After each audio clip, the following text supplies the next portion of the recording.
मौजूद सामीन voice of Indus TV तां अवां सभिनी खे भलीकार। आऊं आहियां अवां जो पंहिंजो अली नवाज़ आरी सर।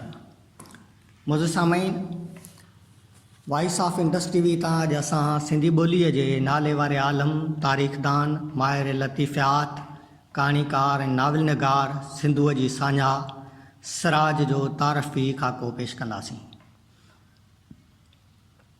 सिराज सिंधी ॿोलीअ जो उहो सगारो कलमकार आहे जंहिं सिंधी ॿोलीअ सां इंताज हद ताईं इश्क कयो। हिन सिंधी अदब में जेके नवां लाड़ा आंदा से तारीख़ जो हिकु मिसाल बणिजी विया, छाकाणि त हिन सॼी ज़िंदगी उहो अदब तख़लीक़ कयो जंहिंजी सिंध खे ज़रूरत हुई। हिन सिंधी ॿोलीअ बाबति निज सिंधियत जे जज़्बे हेठि जॾहिं पंहिंजो मुनफ़रद नज़रियो क़ाइमु कयो, उन वक़्तु संदसि नौजवानीअ वारी उमिरि हुई। हू उन वक़्तु जेतोणीकि ॿोलीअ जे वसफ़नि ऐं गहराइनि खां बि एतिरो वाक़ुफ़ु न हूंदो, पर संदसि अंदर में वेठल सिंध जे इश्क नरगो खेसि ॿोलीअ जे सभिनी वसफ़नि खां आगाह कयो। पर हिन उन वक़्तु बीठल पाणीअ में ॼण त पथर उछलायो। उन जो पस मंज़र हीअ आहे त डॉक्टर नबी बख़्श ख़ान बलोच 1959 ईस्वी दारे टिमाही मेराण में सिंधी ॿोलीअ जी मुख़्तसर तारीख़ जे उनवान सां हिकु मज़मून लिखी सिंधी ॿोलीअ बाबति पंहिंजी राय क़ाइमु कई त सिंधी ॿोली सामी सिफ़्त ज़बाननि मां हिकु आहे। उन वक़्तु सिराज जे ज़हन में मांधाण मची पियो। हिन उन मांधाण जो ज़िक्र जॾहिं सिंधी ॿोलीअ जे आलम मोहम्मद इब्राहिम जोए सां कयो त जोए साहब खेसि चयो, जवाबु छो नथो लिखीं? सिराज उन वक़्तु हको बको थी वियो हो त किथे डॉक्टर बलोच जहिड़ो जेद आलम ऐं किथे सिराज जहिड़ो शागिर्द ऐं अलड़ जवान। वक़्तु पंहिंजी रफ़्तार सां गुज़रंदो रहियो। सिराज जी दिलि में ॿोलीअ जो दर्द कर्ज़ बणिजी दुखंदो रहियो ऐं ज़हन में सिंध जे इश्क जा उल्हा भुभड़ बणिजी भड़कंदा रहिया। सिंधी ॿोलीअ जा आशिक़ मोहम्मद इब्राहिम जोयो, शेख अयाज़, मौलाना ग़ुलाम मोहम्मद गिरामी, शमशेर हैदरी, ग़ुलाम रब्बानी आगरो ऐं नियाज़ हुमायूनी खांसि बार बार पुछंदा रहिया त जवाब जो छा कए। अहिड़ीअ रीति तूं पंहिंजी दिलि ऐं ज़हन जे उन आड़ा खे झको करणु ख़ातिर सियारे जे सर्द रातियुनि में निकिरी पियो मुअनि जे दड़े जे खंडरनि खे फिलोरणु। उहो मुअनि जो दड़ो जेको पंहिंजे अंदर में केतिरियूं तारीख़ी कथाऊं दफ़न करे वेठो हो, उहो मुअनि जो दड़ो जेको सिंध जे आगाटी तारीख़ जो अहम ऐं अनोखो मिसाल हो, उन मुअनि जे दड़े जे खंडरनि में रातियुनि जूं निंडूं फिटाए सिराज सिंधी ॿोलीअ जी आगाटी तारीख़ जो तत ॻोल्हे कढियो। मुसलसिल जफ़ाकशी ऐं जाखोड़ खां पोइ हिन 1961 ईस्वी में हिकु तवील मज़मून लिखियो, जंहिंजे जवाब में वरी डॉक्टर साहब हिकु मज़मून लिखियो ऐं पोइ 1964 ईस्वी में सिराज सिंधी ॿोली नाले हिकु किताबु लिखी सिंधी अदब जे झोल में विधो। जेतोणीकि उन वक़्तु हिन किताब ते मुख़्तलिफ़ अदीबनि पारां सख़्तु तनक़ीदूं कयूं वयूं, बहस मुबाहिसा थिया, किताब में क़ाइमु नज़रिए खे ग़लति साबित करण जी कोशिशि कई वई। पर चवंदा आहिनि त कॾहिं कॾहिं तारीख़ पंहिंजो पाण खे वरजाईंदी आहे ऐं उहो वरजाउ इहो आहे जो अॼु सिंधी ॿोलीअ जा समूरा मुहाफ़िज़ सिराज जे नज़रिए अॾो मथो टेके बीठल नज़र अची रहिया आहिनि। ख़ुदि डॉक्टर बलोच हिकु प्रोग्राम में सिराज जी पुठी ठपरे चयो हो त नौजवान, अॼु आऊं बि तुंहिंजी राय सां मुतफ़िक़ आहियां। सिराज जेतोणीकि उन वक़्तु को एॾो वॾो मुहक़िक़ नक़ाद न हो, पर हू सिंध ऐं सिंधी ॿोलीअ जो आशिक़ हो जंहिं सिंध सां ससुई जहिड़ो इश्क कयो हो ऐं ससुई जे या जंग जबल जाॻण शुरू कया हुआ। सिराज रुगो मुहक़िक़ हुजे हा त कंहिं पुराणे तय थियल नज़रिए ते बीह रहिया, पर हू त तख़लीक़कार हो ऐं तख़लीक़कार ई इंताज हद ताईं इश्क करे सघे थो।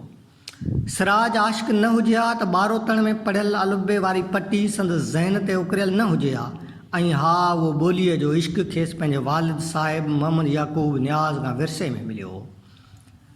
सिराज ॿियो जेको वॾो कमु कयो उहो कमु हो सिंध जे तारीख़ी पस मंज़र में नाविल लिखणु। सिराज जो पहिरियों नाविल पड़ाॾो सोई सॾु तारीख़ी पस मंज़र में लिखियल सिंधीअ जो पहिरियों अहम नाविल आहे, जंहिंजा हिन वक़्तु ताईं 10 खां वधीक छापा पधिरा थी चुका आहिनि ऐं हीउ नाविल सिंधी अदब जे शागिर्दनि खे MA में सब्जेक्ट तौरु पढ़ायो वेंदो आहे।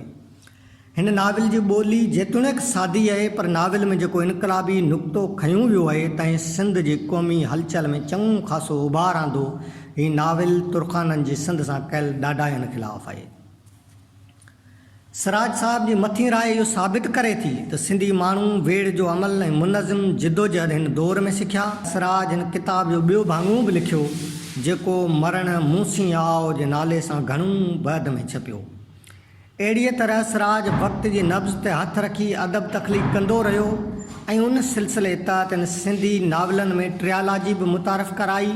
हिन ट्रियालॉजीअ में संदसि 3 नाविल मुंहिंजी दुनिया हेकल व्याकल, तुंहिंजी दुनिया सबरंग सांवल ऐं मुंहिंजी दुनिया मिर्ग तरशना शामिल कया, जेके ट्रियालॉजीअ तौरु प्यासी धरती रमदा बादल जे नाले सां छपिया। हिन खां अॻु कंहिं सिंधी मुसनफ़ सिंधी नाविल जी ट्रियालॉजी न लिखी हुई।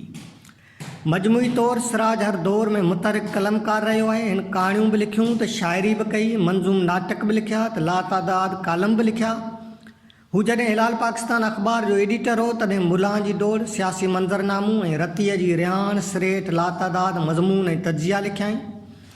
संदसि उहे कालम अॼु बि पढ़जनि था त ईअं पियो महसूसु थिए ॼण अॼु जे हालतुनि ते लिखिया विया आहिनि, छाकाणि त सिंध जूं हालतूं अञा ताईं साॻिए पस मंज़र में साह खणी रहियूं आहिनि।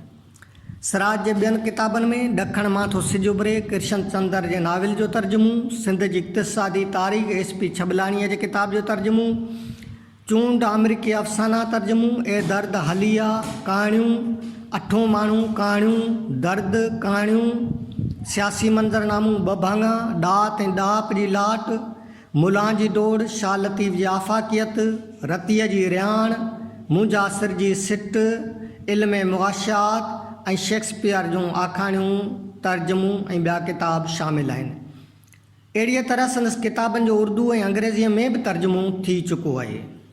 मुंहिंजी सिराज साहिब सां सिर्फ़ु हिकु मुलाक़ात थी हुई। उन वक़्तु आऊं उमिरि में काफ़ी नंढो हुअसि। हिकु भेरे साईं अब्दुल वाहिद आरीसर साहिब सां गॾिजी कराचीअ वियो हुअसि ऐं पोइ असां शमशेर हैदरीअ सां गॾिजी सिराज साहिब सां मिलिया हुआसीं। निहायती संजीदा इंसान, ज़रूरत वक़्तु ॻाल्हाए रहियो हो, न त मुसलसिल ख़ामोश, पर हिन जेको बि ॻाल्हायो पई इन में सिंध जो ज़िक्र हो। सिंध जे शऊर जी टिमूर्तीअ सां गॾु वेठे मूं पंहिंजे पाण खे ख़ुशनसीब भायो हो ऐं उन राति केतिरी देरि ताईं टिनी जी कचहरीअ मां मूं इल्म जा कई कणा मेड़िया हुआ जेके अॼु ताईं मुंहिंजे ज़हन में सांडियल आहिनि। सिराज सां मुंहिंजी शुनासाई हूअं त घणी पुराणी हुई, छाकाणि त मूं जेको पहिरियों नाविल पढ़ियो हो उहो सिराज जो नाविल पढ़ाॾो सोई सॾो, जेको उन वक़्तु त मुंहिंजी सम्झ में न आयो हो, पर अॻिते हली उन नाविल मुंहिंजी एतिरी त रहनुमाई कई जो आऊं बि साॻिए पंध जो पांधीअड़ो बणियो हुअसि। अहिड़ीअ तरह उन शुनासाईअ खे अमली सूरत उन राति मिली हुई जॾहिं आऊं हिन जे साम्हूं ख़ामोश वेठो खेसि ॾिसंदो रहियो हुअसि। हमालिया जहिड़े हिन अॾोल इंसान जे ज़हन में उन वक़्तु बि सिंध जी सोच हुई। सिराज बाबति हिकिड़ी ॿी अहम ॻाल्हि आऊं रिकॉर्ड ते आणणु चाहियां थो, जेका हिन वक़्तु ताईं साम्हूं अची न सघी आहे, ऐं उहा ॻाल्हि मूंखे आरीसर साहिबु 22 अप्रैल 2015 ईस्वी ते राजपूताना इस्पताल जे कमरे नंबर 122 में ॿुधाई हुई त जॾहिं बेनज़ीर साहिबा पाकिस्तान में अपोज़िशन अॻुवान हुई, उन वक़्तु हिन ॾखण एशिया जे अपोज़िशन अॻुवाननि जी मीटिंग कोठाई हुई।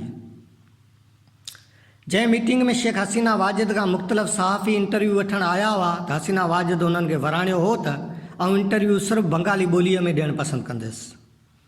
ज़ाहिर ॻाल्हि आहे त हितां जे सहाफ़ियुनि खे बंगाली ॿोली कान थे आई। उन वक़्तु सिराज मेमून हसीना वाजिद सां मिलियो ऐं पंहिंजो तारीफ़ कराईंदे चयाईं त आऊं तव्हांजे बाबा जो दोस्त आहियां ऐं ढाका मां बि थी आयो आहियां। तॾहिं हुन वराणियो त हा, मूं अव्हां जो ज़िक्र बाबा जी डायरीअ में पढ़ियो आहे। ऐं पोइ हिन सिराज साहिब खे इंटरव्यू ॾियण ते रज़ामंदी ज़ाहिर कई। उन वक़्तु पाकिस्तान में बेनज़ीर, बांग्लादेश में शेख हसीना वाजिद ऐं नेपाल में कुमारी टिंगा अपोज़िशन जूं औरत अॻुवान हुयूं। इन मां वाज़ा थिए थो त हू केॾो वॾो माण्हू हो ऐं केॾो कमिटेड ऐं वास्ता ॻंढींदड़ इंसान हो। सिराज साहिब ते वक़्त जे नक़ादनि केतिरियूं ई तनक़ीदूं कयूं, पर हिन कॾहिं मुड़ी बि उन्हनि खे जवाबु न ॾिनो ऐं न हुन कॾहिं उन जी ज़रूरत महसूसु कई, छाकाणि त हिन ॼातो थिए त तनक़ीदनि जे वर चढ़ी पंहिंजो वक़्तु विञाइण खां बहितर आहे त अमली कमु कजे, ऐं हू सॼी ज़िंदगी कमु कंदो रहियो। अॼु तारीख़ संदसि उन्हनि मुख़ालिफ़नि जे मुंहं ते सिराज जे तख़लीक़नि जी अहिड़ी त मुहर हणी छॾी आहे जो वटनि संदसि अदबी तख़लीक़नि जे एतिराफ़ी क़बूलियत खां सवाइ ॿियो को रस्तो बचियो ई न आहे। सिराज जेको सिंधूअ जी साञा हो, सो सिंध खां 2 फरवरी 2013 ईस्वी ते जुदा थी वियो, पर संदसि ॾिनल नज़रियो सिंध में अॼु बि शऊर जी चिणग खे रोशन रखियो अचे। सिराज साहिब जे विछोड़े खां पोइ संदसि भेनरनि डॉक्टर फ़हमीदा हुसैन ऐं Anees Memon Siraj institute of Sindh studies नाले इदारो क़ाइमु कयो आहे, जंहिं पारां हिन वक़्तु ताईं केतिरा ई किताब छपिजी चुका आहिनि। ऐं संदसि कयल इल्मी अदबी पोरे सिंधी अदब ऐं लतीफ़ियात जे मौज़ूअ ते कॉन्फ्रेंसूं ऐं सेमिनार पिणु थींदा रहनि था। मोज़ सामीन, अॼु असां अव्हां जे साम्हूं पेश कयो सिंधी ॿोलीअ जे नाले वारे आलिम, तारीख़दान, कहाणीकार ऐं नाविल निगार सिराज मेमन जो तारफ़ी ख़ाको। जीअं त सिराज साहिबु पंहिंजे दौर जो तमामु वॾो आलिम थी गुज़रियो आहे ऐं असांजी इहा कोशिशि आहे त असां हिन प्लेटफॉर्म तां सिंध जे सूरमनि खे, आलिमनि खे यादि करियूं ऐं उन्हनि बाबति वधि खां वधि अवां सॼणनि ताईं मालूमात पहुचाईंदा रहूं। दोस्तो, असांजी हीअ वीडियो जेकॾहिं अव्हांखे पसंदि अचे त ज़रूरु शेयर कजो, न रुगो शेयर कजो पर असांजे हिन YouTube channel voice of Indus TV खे ज़रूरु सब्सक्राइब कजो ऐं पंहिंजे दोस्तनि सां बि वंड कजो त अव्हांजा वॾा वड़ थींदा।